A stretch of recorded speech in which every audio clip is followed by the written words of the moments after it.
Hello बच्चों, कैसे हो सारे? एकदम बढ़िया। तो बहुत दिनों के बाद अपन अपना केमिस्ट्री का नया टॉपिक लेकर हाजिर हैं आपके सामने। तो इसको शुरू करेंगे। उससे पहले आप अपने इस चैनल को लाइक करें, शेयर करें और सब्सक्राइब करें। और देखो, आपको बार बार कहा जा रहा है कि बेल आइकन को जरूर प्रेस कर लें, उससे कि हर एक नोटिफिकेशन आप तक पहुंचता रहेगा। जब भी कोई नया वीडियो अपलोड होगा तो उसका नोटिफिकेशन आपके पास बेल आइकन को जब आप प्रेस कर लेंगे तो पहुंचता रहेगा। ठीक है। तो केमिस्ट्री अपन पढ़ रहे थे और केमिस्ट्री में अपना चल रहा था केमिकल काइनेटिक्स। ठीक, केमिकल काइनेटिक्स में अपन ने बहुत सारी चीज़ें पढ़ी थी और आज अपन बात करेंगे इंटीग्रेटेड रेट इक्वेशन की। ठीक है, तो बहुत ही प्यारा टॉपिक है ये, integrated rate equation.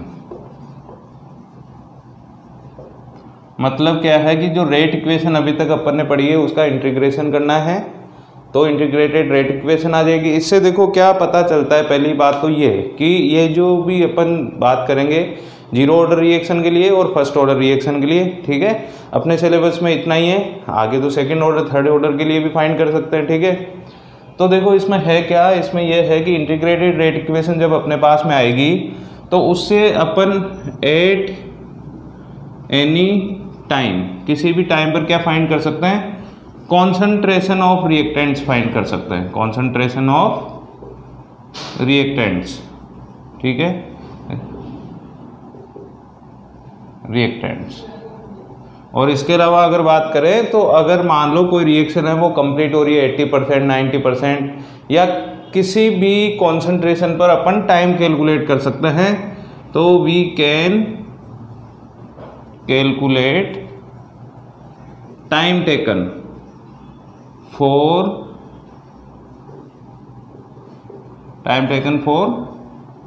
different order reaction. अलग अलग ऑर्डर की रिएक्शन के लिए अपन उस रिएक्शन को 80%, 90% कंप्लीट होने में कितना टाइम लग रहा है, ये सारी चीज़ें भी अपन पता कर सकते हैं यहाँ से। तो सबसे पहले देखो, अपन ने डेल्टा एन जो लिखा था, या मैं कहूँ कि जो रेट लो लिखा था उसमें लिखा था अपन ने K R to the power delta n. जिसको ये नहीं पता वो रेट लो का मेरा प्रीवियस वीडियो देख ले तो समझ में आ जाएगा। ठीक है, तो यहाँ पर ये जो था एन, ये था ऑर्डर ऑफ रिएक्शन, ठीक है ना, अरे बोलो। और ये जो थे ये थी कॉन्सेंट्रेशन ऑफ रिएक्टेंट्स, तो ये बात कर रखी थी, ये रेट कांस्टेंट और ये थी रेट। रेट को क्या लिख सकते हैं अपन, dc/dt लिख दे, या रिएक्टेंट के टर्म्स में इसको लिखेंगे -dr/dt। ठीक है, इन टर्म्स ऑफ रिएक्टेंट्स। ठीक है, यहाँ तक क्लियर है। तो कहानी को आगे बढ़ाते हैं। तो सबसे पहले अपन डेल्टा एन की जो बात करें तो डेल्टा एन जो है वो 0 और डेल्टा एन इक्वल्स टू 1 के लिए अपने को बात करनी है। मतलब जीरो ऑर्डर रिएक्शन और फर्स्ट ऑर्डर रिएक्शन। ठीक है, ये दो बातें ध्यान रखनी है। तो सबसे पहले आपको ध्यान रखना है कि जीरो ऑर्डर रिएक्शन के लिए इंटीग्रेटेड रेट इक्वेशन क्या होती है। फटाफट रब कर लेते हैं।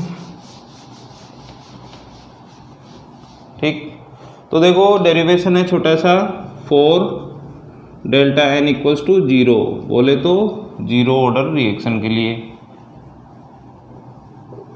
तो सबसे पहली बात तो ये देखो कि यहाँ पर रेट जो है that is equals to K और R to the power delta n. तो अगर इसको 0 पुट कर देंगे तो क्या हो जाएगा, आर इक्वल्स टू के हो जाएगा। ठीक है, क्योंकि किसी की भी पावर अगर 0 पुट कर देते तो वो वैल्यू हो जाती है 1। क्लियर है। अब देखो मैं आर को क्या लिख सकता हूँ, R can be written as minus delta R by delta या डी टी। ये डेल्टा नहीं dt इसको बोलना है, और ये रेट कांस्टेंट अपना है। इस कंडीशन को समझने के लिए अपन एक रिएक्शन यहाँ पे लिख रहे हैं कि यहाँ पर से रिएक्टेंट है, रिएक्टेंट से प्रोडक्ट फॉर्म हो रहा है। ठीक है, अभी टाइम जो है वो 0 है कि रिएक्शन स्टार्ट नहीं हुई है।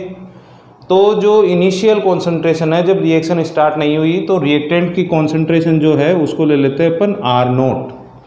ठीक है, ये R0 क्या है, इनिशियल कॉन्सेंट्रेशन ऑफ रिएक्टेंट। ठीक है, तो इस टाइम पे प्रोडक्ट्स की कॉन्सेंट्रेशन हो जाएगी 0।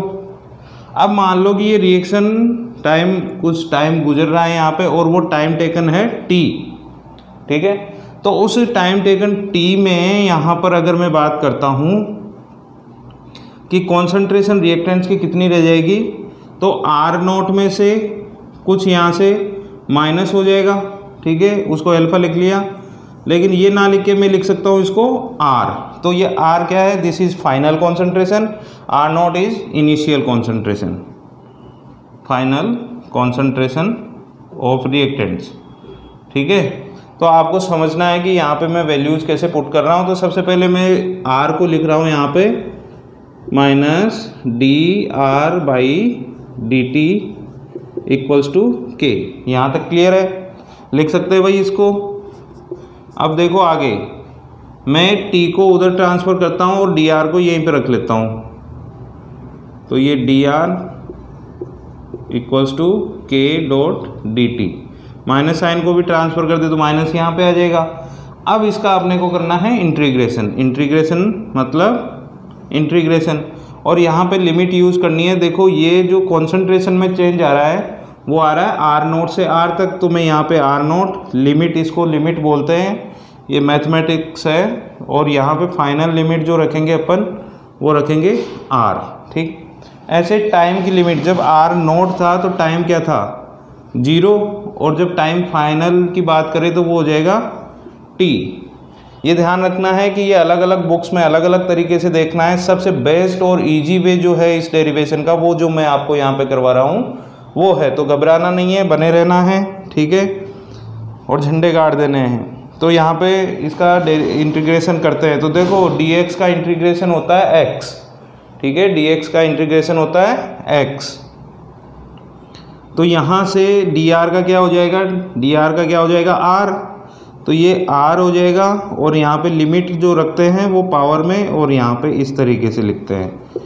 अब माइनस के कांस्टेंट, ठीक है, माइनस के क्या है, कांस्टेंट है। इंटीग्रेशन में कांस्टेंट जो होता है वो बाहर आ जाता है, और जो dt है उसका क्या हो जाएगा t। तो ये t, और t की जो लिमिट क्या रहेगी वो रहेगी t और 0, ठीक है। यहाँ तक क्लियर हो गई होगी।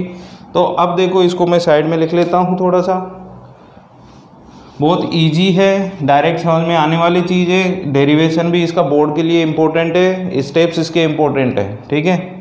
तो यहाँ पे देखो कि r को मैं अब जब लिमिट को यहाँ से पुट करता हूँ तो देखो upper limit minus lower limit, तो r माइनस आर नोट, ठीक है, इक्वल्स टू, यहाँ पे माइनस के तो मल्टीप्लाई में है तो माइनस के और t की, तो upper limit minus lower limit, मतलब हो गया t माइनस 0।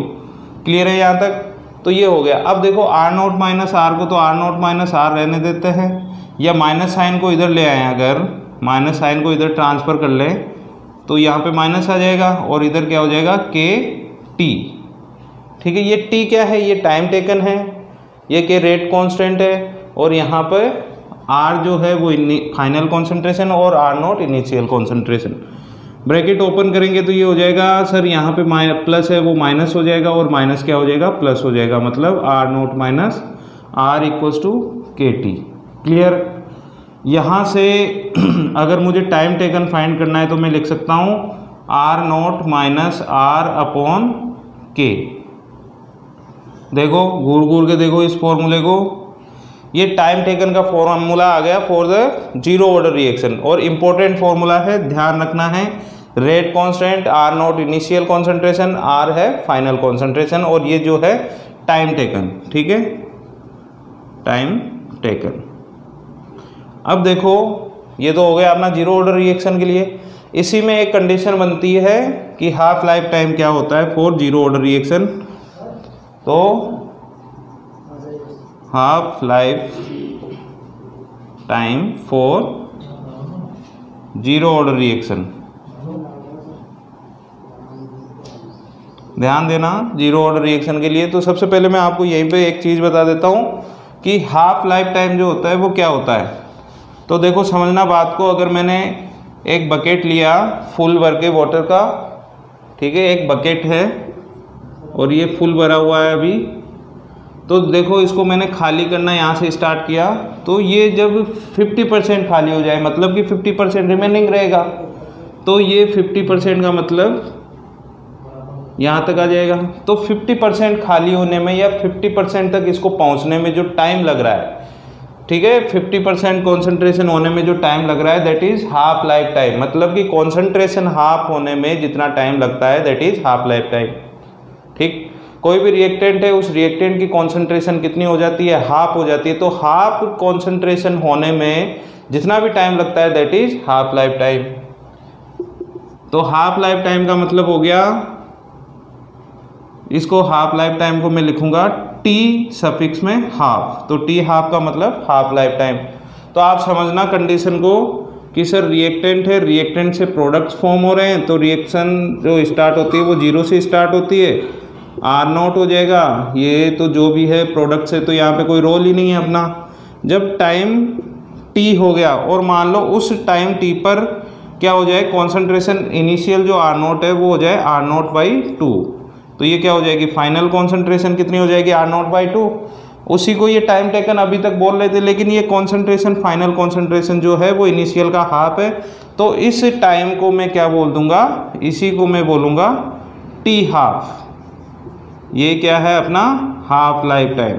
ठीक है, तो जब कॉन्सेंट्रेशन हाफ हो रही है तो उस टाइम पे जो टाइम टेकन है उसको हाफ लाइफ टाइम बोलते हैं।